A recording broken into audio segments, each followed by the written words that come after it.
Good morning, everybody. Sorry I've been absent the last couple days. I've been busy, but that's no excuse because I should be able to take time, a few minutes out to do this, and I apologize, guys. Uh, Welcome to today's devotion for November 20th. Today's devotion is titled Speak to the People About Jesus. The Bible reading is from Acts chapter 21, verses 27 to chapter 22, verse 1. The 7 days were almost ended when some Jews from the province of Asia saw Paul in the temple and roused a mob against him. They grabbed him, yelling, "Men of Israel, help us! This is the man who preaches against our people everywhere and tells everybody to disobey the Jewish laws. He speaks against the temple and even defiles this holy place by bringing in Gentiles." For earlier that day, they had seen him in the city with Trophimus, a Gentile from Ephesus, and they assumed Paul had taken him into the temple. The whole city was rocked by these accusations, and a great riot followed. Paul was grabbed and dragged out of the temple, and immediately the gates were closed behind him. As they were trying to kill him, word reached the commander of the Roman regiment that all Jerusalem was in an uproar. He immediately called out his soldiers and officers and ran down among the crowd. When the mob saw the commander and the troops coming, they stopped beating Paul. Then the commander arrested him and ordered him bound with 2 chains. He asked the crowd who he was and what he had done. Some shouted one thing and some another. Since he couldn't find out the truth in all the uproar and confusion, he ordered that Paul be taken to the fortress.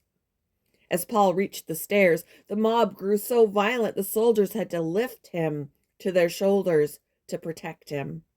And the crowd followed behind, shouting, "Kill him! Kill him!" As Paul was about to be taken inside, he said to the commander, "May I have a word with you?" "Do you know Greek?" the commander asked, surprised.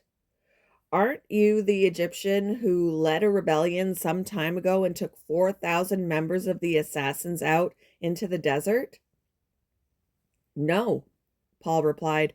"I am a Jew and a citizen of Tarsus in Cilicia, which is an important city. Please tell them, no, please let them talk to these people. Please let me, I'm sorry, I can't read, I'm making things up. Please let me talk to these people." The commander agreed, so Paul stood on the stairs and motioned to the people to be quiet. Soon a deep silence enveloped the crowd, and he addressed them in their own language, Aramaic. "Brothers and esteemed fathers," Paul said, "listen to me as I offer my defense." Paul had gone to the temple for the Jewish purification ceremony, but some agitators who thought he'd been teaching against the law sought to take his life. Roman soldiers quickly got involved and arrested Paul, bound him, and carried him from the temple area, with the mob shouting, "Get rid of him!" How did the apostle react to this threat? He asked the troops' commander if he could speak to the people. When the Roman leader granted permission, Paul, bleeding and bruised, turned to the angry crowd and shared his faith in Jesus. That was 2,000 years ago, an old Bible story that we might find hard to relate to. More recently, a man named Peter was arrested while visiting a jailed friend who believes in Jesus in a country where believers are regularly persecuted. Peter was tossed into a dark prison cell and blindfolded during interrogations. When the blindfold was removed, he saw 4 soldiers with guns pointed at him. Peter's response? He saw it as a perfect opportunity to share his faith. Paul and this modern day Peter point out a hard, vital truth. Even if God allows us to experience tough times, even persecution, our task remains. Preach the gospel.